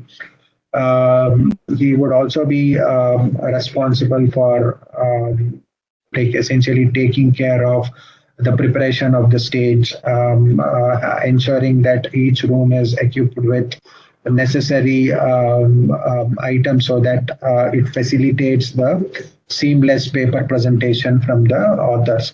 The responsibility also includes to collect the presentation slides of the speakers, the papers in advance, so that if there are any last minute glitches, so we can like back it up from our end. In case he would also be working out with the vendors who would be responsible for arranging the lunch, snacks, banquet dinner if it is planned. And essentially it would be like sort of like help desk for all the delegates, right? So that is why it is very important to define a local arrangement chair, like who is well known of the venue itself and in and around, so that he can get help and also like see like how we can facilitate some hiccups at the last minute if things are not working out in a favor, in fact. And post conference, of course, so there would be some last minute miscellaneous expenses which would be which would be like spent by this local arrangement committee, right? So they would submit the bills and the expenses to the finance chair from their side. So that is something which is need to be done post conference as well. And defining about the technical program committee itself. So as I said, so this would be sort of monitored by the TPC chairs, and it would be constituting of the reviewers who would be like mainly responsible for reviewing the papers in line with the norms that are defined by the TPC and the program chairs here, right? So, so again, so as I said, like the reviewers can be non-IEEE members as well. So yeah, so this committee is basically like put together to ensure that high quality review is done for the papers that we get for a particular conference. So overall, I suppose so. This would constitute a conference committee and their roles and responsibilities. So what? Yeah. So in a nutshell, you can think it to be something like this. And then we also have this arrow, right? So again, so this is the conference committee, good to have. And I think IEEE Discover, the flagship of Mangalore subsection, is quite aligned with this conference structure. So here the arrows indicate the communication between the different communities. So the unidirectional arrow indicates the responsibility of one committee towards guiding the other committee. And a bidirectional arrow indicates the two committees must work in tandem to close the things for the conference. So as I said, like, yeah, so probably we work with Dr. Mohit to constitute probably guide, imbibing all the best practices, summarizing the session 1 and session 2 topics as well. And then we would also roll out this particular handout so that it would be a good reference for anyone who hosts the IEEE conference. Yeah, with this, I would be handing it back to Dr. Mohit for the next sessions. Thanks, Changappa. Yeah, that was nice. So now we come to the last part, which is mainly to deal with the different set of questions that the participants might have. So one of the important things that we did when we collected the registration forms from all of you is that we asked you whether you have any set of questions for us that you want us to answer. Plus, we see there are certain questions today in the chat box also. So Abhishek will be taking us through. So Abhishek, let me know if you want me to assist with reading the questions from the chat later on, or people can just raise hand and ask. But I would allow you to decide that. Good afternoon, everyone. So it was a good session from four different speakers who spoke about different concepts or aspects of conferences. So let it be, we'll have this more interactive, this last session. We'll try to finish maybe within time, another 15-20 minutes. But quickly, I have seen some of the questions which we had good number of registrations, and most importantly, good number of very valid questions which we have received from various attendees who have shown interest. So first thing first, thank you for giving me this opportunity. I will. There are few questions which are already covered, so I would like to skip them. But there may be few questions which may be very important to repeat. I'll repeat that, and there may be few questions which are very novel and innovative. Then we will brainstorm on those things. So having said that, first let me see this. The first question is.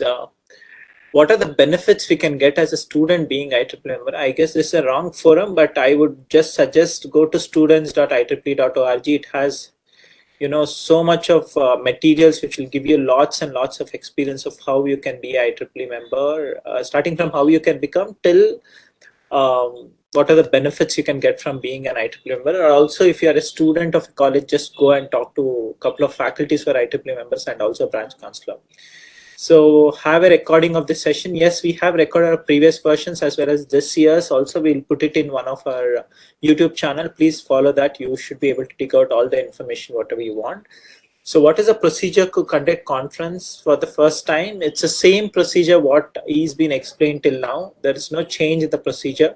Only thing is, if you have done conferences for multiple times, it calls itself as a flagship conference. So you'll have a better chance and faster approval. Even from Bangalore section as well as from the MCE. So is there any scope to conduct conference under WIE? Yes, definitely there is a scope to conduct conference under WIE. So please contact Dr. Vijayalakshmi, who is the chair of IEEE Bangalore section WIE affinity group, or you can also have your own affinity group pitch in with you to do the conference. That's always permitted. Being a very active affinity group, I'm sure they'll be able to help you out. One of the important thing which I want to put at this point is that whatever Mohit showed was the conference application, which is to MCE. So meetings, conferences, and events. It's a committee who actually decides whether your application is worth approving to do a conference. So this committee is a few of the volunteers like us, as plus also there will be few official people who will be working on IEEE office, who will be working with the organizers as well as the section to approve this conference. But before you apply to MCE, we request you to apply to Bangalore section. So all the details are there in Bangalore section website, where you go, you register yourself as with the email ID of one of yours or the conference email ID, and then similar process. It's more like a mock which you will be applying, exactly same set of questions what MC is asking. Maybe little bit here and there, maybe little changes, but once you get approval from Bangalore section, then only you have to apply for IEEE MCE. Directly also you can apply, but till we approve the conference, you won't get the approval. So please, better you apply to the conference management system at the IEEE Bangalore section, and then apply for the outside. Next, how to create a e-copyright form link and create proceedings. That's a nice question, but it will be covered in the next session. It's a very systematic and very intuitive process, which you will definitely get to know. So maybe I can post the link of IEEE Bangalore section conference. Yeah, I have done that, Abhishek. Yeah, can you post it on the chat so that I have people posted can that. just, yeah. Okay, sure. Yeah, that's the application which Chengappa has posted. So see the rules there. Once you apply there is a button where you apply. It goes to the Jira platform where you can apply and then go ahead and do all your fillings and then finalize your application. And it's not that we reject any of the conference. We want all the colleges to do conferences. We know it's very important. I'm also academician. I know how important a conference is, how important publication is. But what we won't compromise is the quality. So please, we want very high quality conferences. I know first time it's difficult for you, but please don't compromise on quality. I have seen conference. I'll give you live examples also. I have list of conferences who does conference with just 10 papers, 20 papers, 15 papers, 17 papers, single digit papers, because they don't compromise on quality. Good thing is it's getting acceptance in such kind of conferences is too tough. Many a times it will be easier that you put your paper, you submit your paper to a journal, it may accept, but not these type of conferences. It all depends on you guys who organize the conference. If you are a TPC chair, yours is a very, very important role to run your conference, right? With the papers. Conference, main essence of the conference, I want each one of you, the participants, to understand here is, we do conference, I know, for your main thing why we are doing right now is for your to impress our committees which come to evaluate, and to impress our supervisors, impress our college, and so on and so forth. But the essence of doing a conference is to bring multiple researchers who are working in a similar field to come together at one single place and then organize a conference. It's not for people randomly sit wherever they want and just come to only one session, attend, present their paper, and then go out to the beach and run around, especially if it's in places like Mangalore, Goa and all.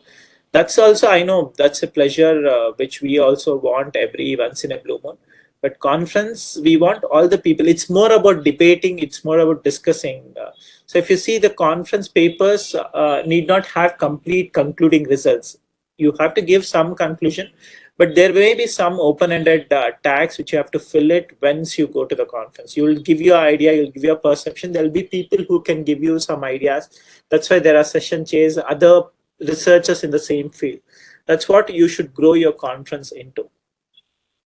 Yes, quantity versus quality is the right balance. I mean, I don't believe in quantity. You have thousands of papers coming. There was some conferences which get around 700, 800 papers. They accept almost all of them, 500 papers. But quantity is not, we should be seeing. Quality is very, very important. There should be a right trade-off between them. So is there any possibility to link IEEE journals to conference? If yes, what's the procedure? Unfortunately, there is no direct application of how you can work for your IEEE journals through conferences. That's not permitted. Even if you want to do that, approach some of the editors. They can get you a small, a special edition in their journals. But remember, what they would ask is only 20% or 25% of your work which you have presented in a conference can be floated in those journals.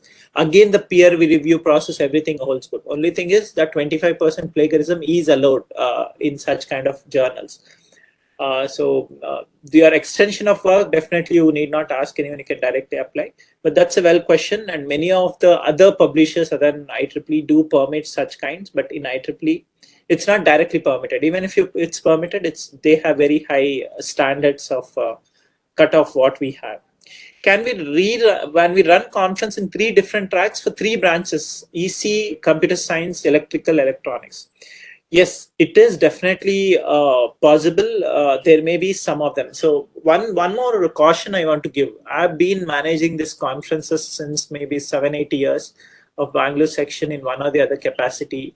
I have very good connects in MCE where I ask some questions and they give right answer, and they'll also tell us why they rejected. Whenever we have meetings with MCE, they show some of the sample papers which they have got, and that's been accepted by our colleges which we have given TCS, and they clearly mention that see the quality of paper. When you read those papers, that doesn't make so much of sense, and then that's been pushed to publish in Explore, and they reject the conferences.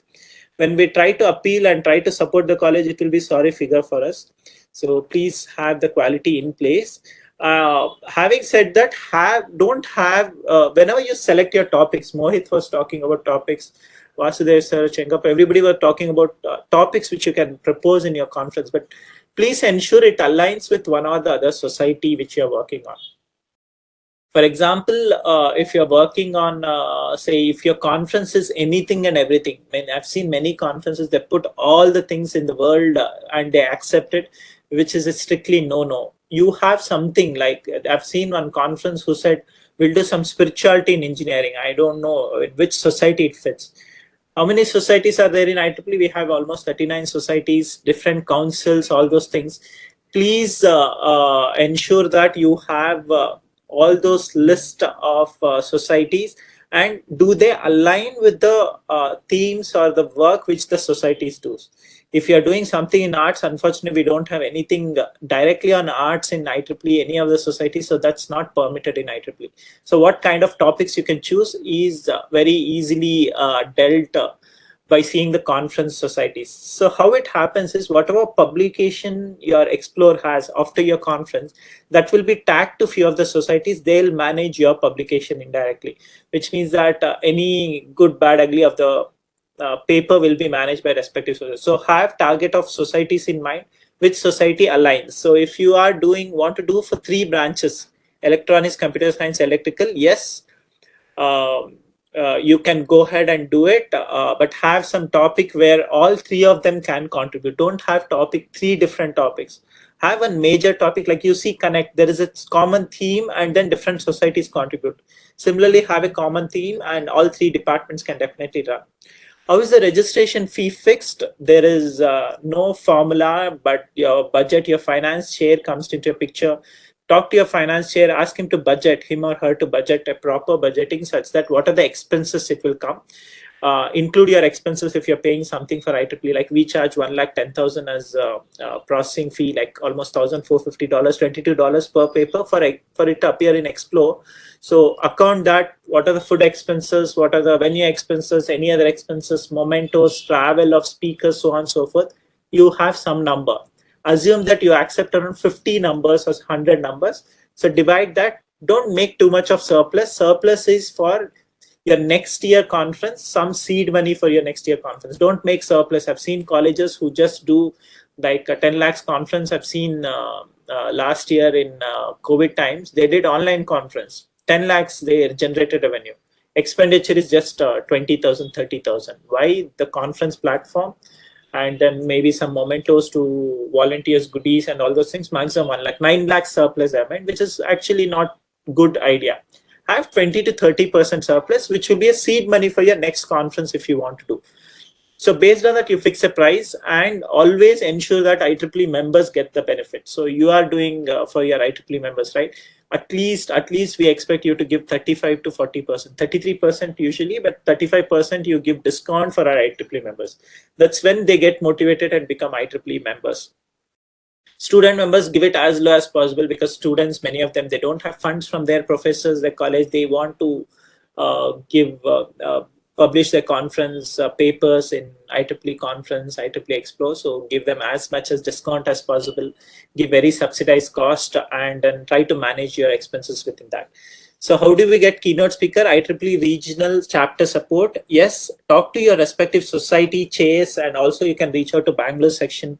We can identify some of the keynote speakers you want in some field. Maybe few of us, we work closely with many of the foreign as well as Indian reputed professors, industry persons. We can get you keynote speaker.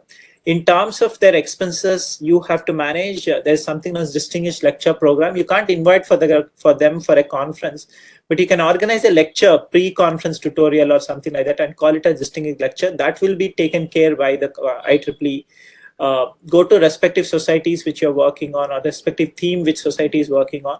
Click their distinguished lecture program. In that, try to identify some of the speakers. Please remember, they won't give it for your conference directly. Whether IEEE provides sponsorship for organizing conference, it's a no. We charge from conference organizers because the brand, the quality, what we try to maintain, everything is there. So we charge $1,450, which will go directly to headquarters. Bangalore section charges 25,000 plus GST, almost 29,500. For the processing fee, for the all related expenses, and then per paper $22, which you directly do it to IEEE headquarters. So we don't sponsor, but if you have if you have very good chapter, very good student branch, you can write to different places at IEEE where you can find out funding, which is out of the scope of this conference. Clear flow chart of organizing Bangalore chapter conference, do's and don'ts. Yes, that's maybe covered in the next one. Yes, we will directly do it. And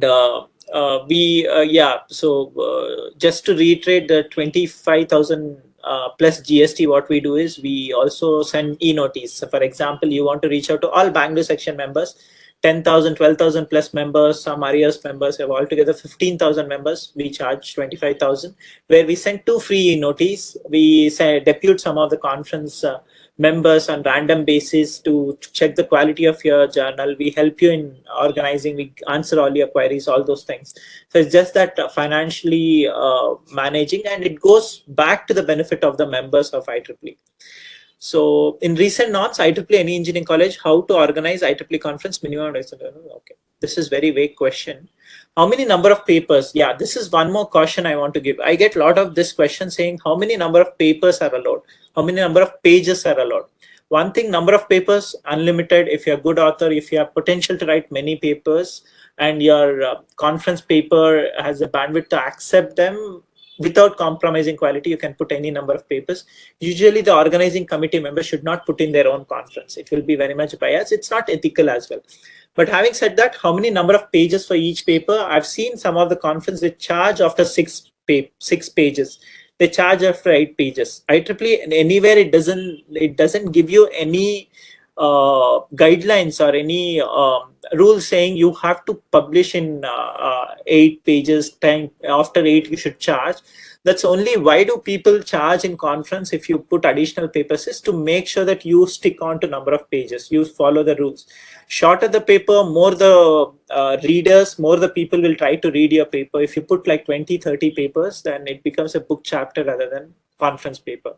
So that's why people charge, so that you don't put. So usually stick on to number of pages, don't encourage additional pages, and even if they're putting, and discourage them and encourage them to reduce the number of pages rather than rejecting it. I want to know, okay, explore already we have covered.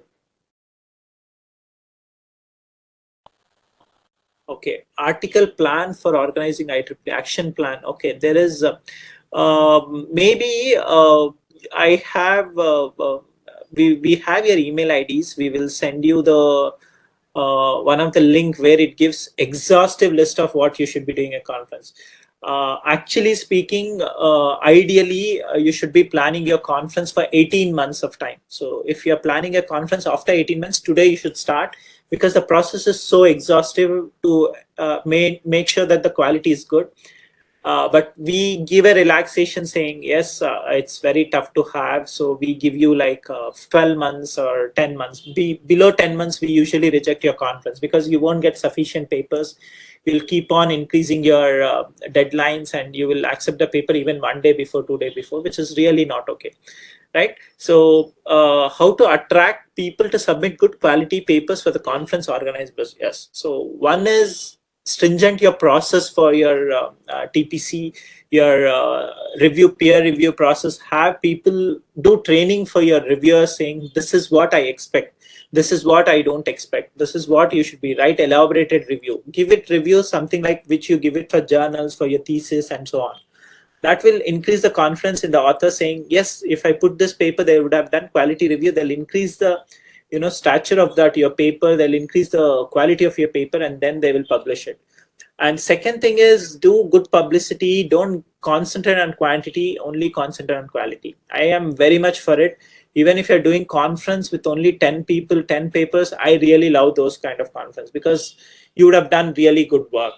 And there are few conferences which keep on extending deadline till the last day of the conference. Tomorrow's conference till today, they'll be accepting paper and rejecting. That's a real no-no, because you should spend enough quantity and quality of time in terms of approving those uh, conferences and papers. Okay, so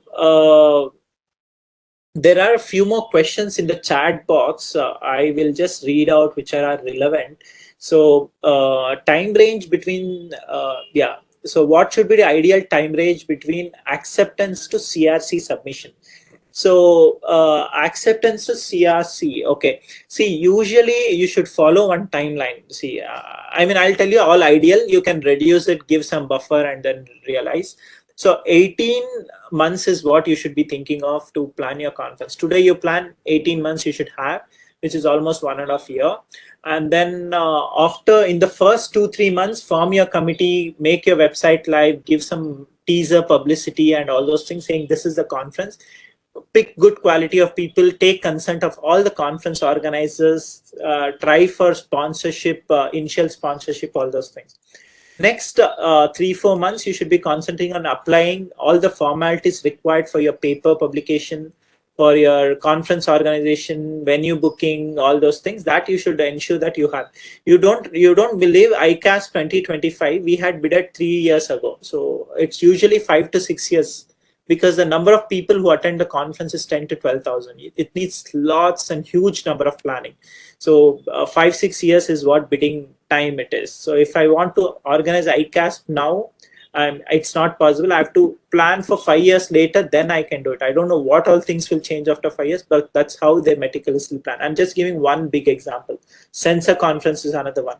So between your 12 to 16 or 14 months, you should definitely try for submitting all your applications to MCE, Bangalore section MCE, do all the formalities of payments and things like that. After 12, in that 12 months, which is a major runway for you, and it's a very important, crucial period for you, where you will do call for papers, parallelly find out amazing crowd pillar speakers, keynote speakers, organize your team, have monthly meeting. You don't believe some of the conferences which I'm part of, we do monthly meetings. Every month, one of the days it's fixed, and next year conference, we start planning from 1 year before. So you should have those kinds of meetings, put everything, even we Connect also, we do very frequent meetings, give responsibilities, help them to understand their responsibilities and execute them, and have more number of people, train your volunteers, all those things. So finally, once you get the paper, say if your paper deadline is today, people are submitting, you've got 500 papers. Strategize such a way that you have good number of people, and as soon as people submit, they want their acceptance or rejections at the earliest possible. Don't take more than a month to give the notice of acceptance or rejection. Usually maximum I would suggest is not more than 30 to 40 days. That's what is ideal time you should be looking at. So if you want 30 to 40 days, your conference is supposed to happen in, say, December of 2023, then you should have already given them acceptance by July end. July, because you need time for the visa. If you have international authors, you need time for their booking of flights, cheaper flights if they are from different parts of India. So plan in such a way that you're helping the authors rather than penalizing them with more numbers. And there are few stringent processes. If you are having international people here, which ministry will come into picture, your colleges should be able to help, your PR team should be able to help. And is CMT free of charge? After some papers, do they charge? CMT, Microsoft CMT conference management tool is completely free of charge. It's not too user friendly, but it's more than enough for the number of pages what we have, papers what we handle. We handle typically around 400-500 papers. That's a very good tool and free tool by Microsoft. So please go ahead and use it. Don't worry. Even if there is 1,000 papers also, it will do it for free of cost. When you should go for IDAS, Easy Chair, and so on and so forth, when you have so much of papers, multiple people involved in reviewing, I mean, allotting the reviewers, multiple chairs are handling, many TPC chairs, many TPC co-chairs, and so on and so forth. That time, and they charge per paper really high, $10, $7, different ranges of IDAS, Easy Chair, all those people. What is the percentage of plagiarism accepted by IEEE, including references? IEEE again has stringent policy for, there is no hard and core rule, but what we expect is use the same tool which IEEE gives you for free. IEEE gives you cross-check for free, authenticate, which is for free if you have already. That's why you pay so much money to IEEE. So anything around less than 30% is what you should be having, and don't have this notion that okay, 30 is allowed, I'll go to 29. Make sure your authors are less than 25. By the time it goes to explore, it shouldn't shoot such that somebody some papers would get more plagiarism, right? Don't give borderline of 30, have for 25, so that even if it little bit overshoots, that's fine. And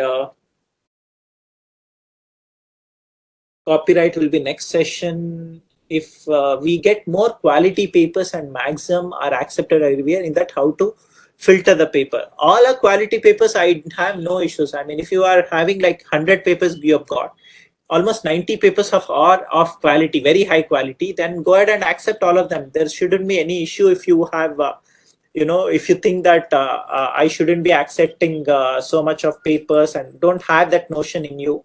So even if there are less number of papers, don't worry. If you have more number of papers, don't worry. Just ensure that quality is maintained.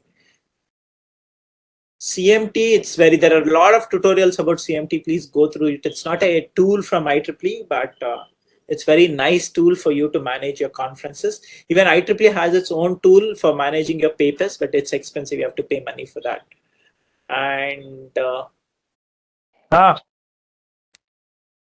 yeah, so I guess I've covered all the questions. If you still have any more questions, we will do it. We have shorted ourselves by 7 minutes. But if you have any questions, we can ask. If not, I guess we are done. You can unmute and talk, raise your hand, put it on chat box. Any specific burning questions which we haven't answered, please go ahead and ask.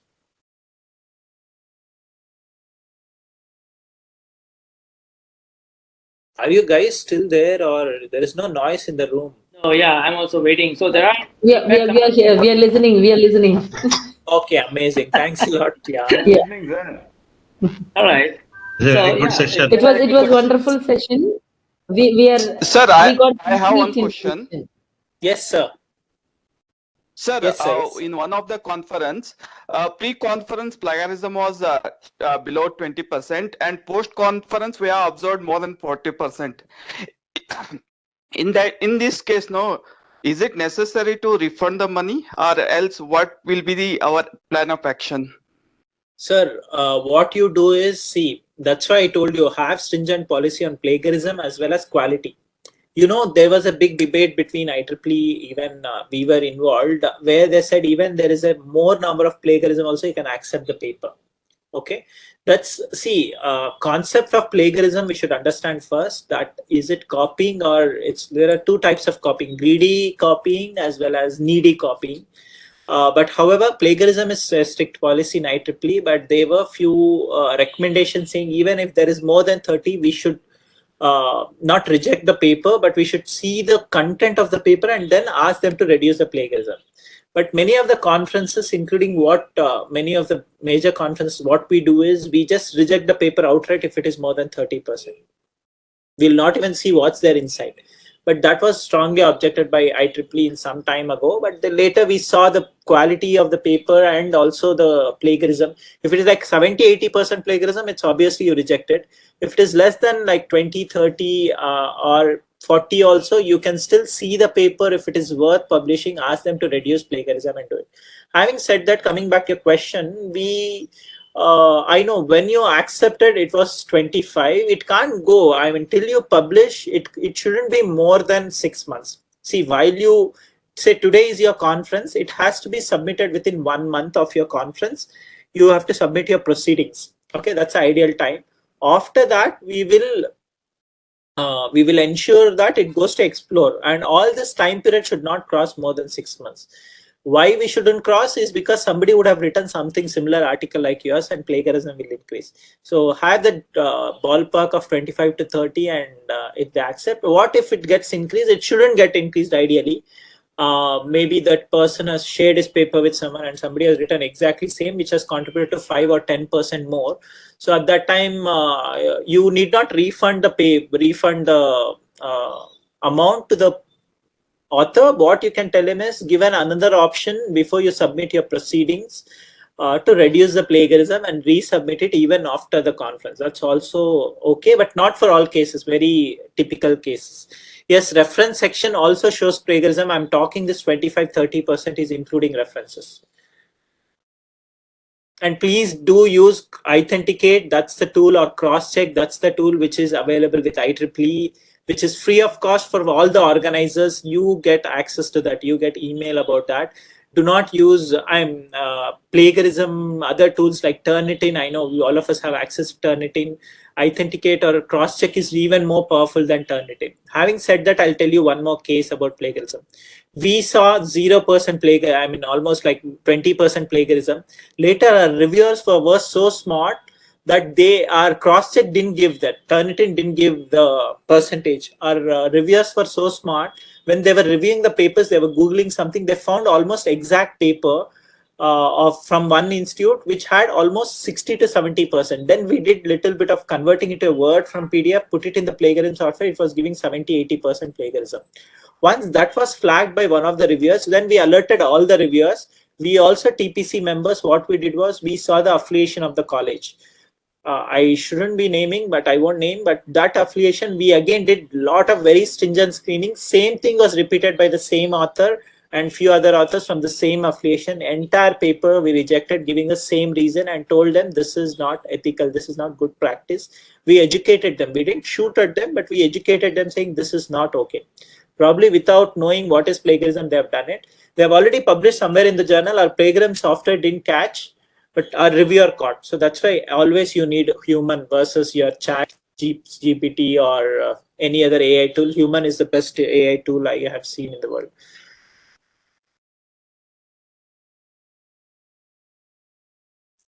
Okay.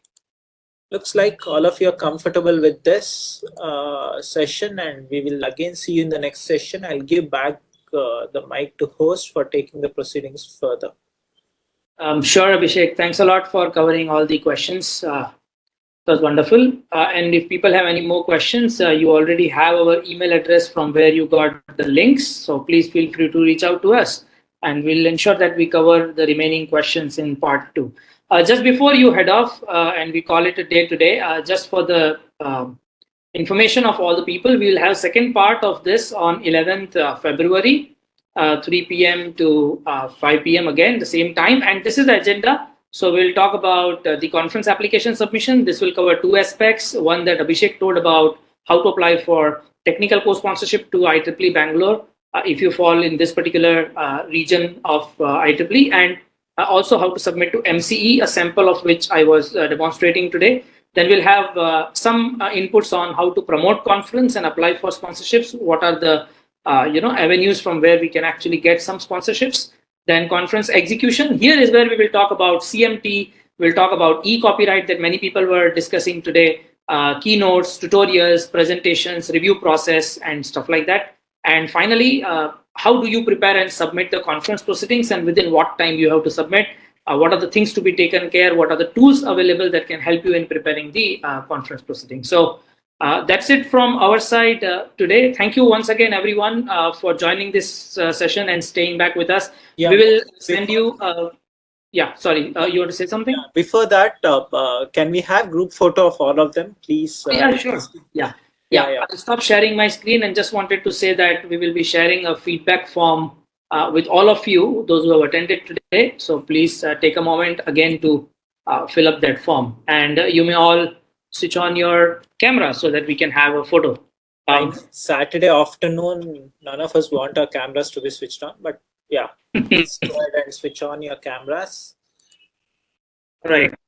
I have. Are you getting it, Abhishek? Yeah, I have almost like I can capture 5 into 5, 25 people at a time. So we take two Yeah, screens. I have the same. Yeah, I have the same 5 into 5. Yeah. Yeah, we are waiting for another at least 10-15 people. In fact, ideally everybody, if you can enable, that would be great.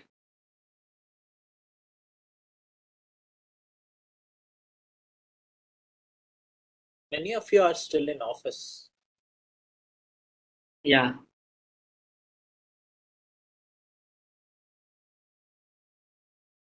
We need 5-6 more people to switch on. To switch on, yeah. Can a few more people switch it on?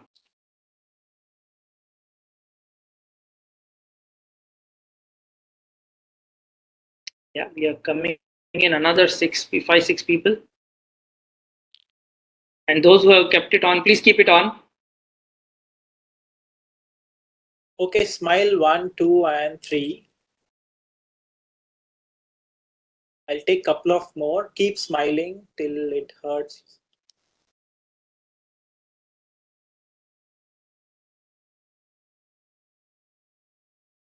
Okay, I took few of the pictures. Thanks a lot, everyone, and we'll see again in the second part and other events of IEEE Bangalore section. Yeah. Thank you. Thank you, everyone. Wonderfully organized. Nice evening. Yeah. Thank you. Thank you.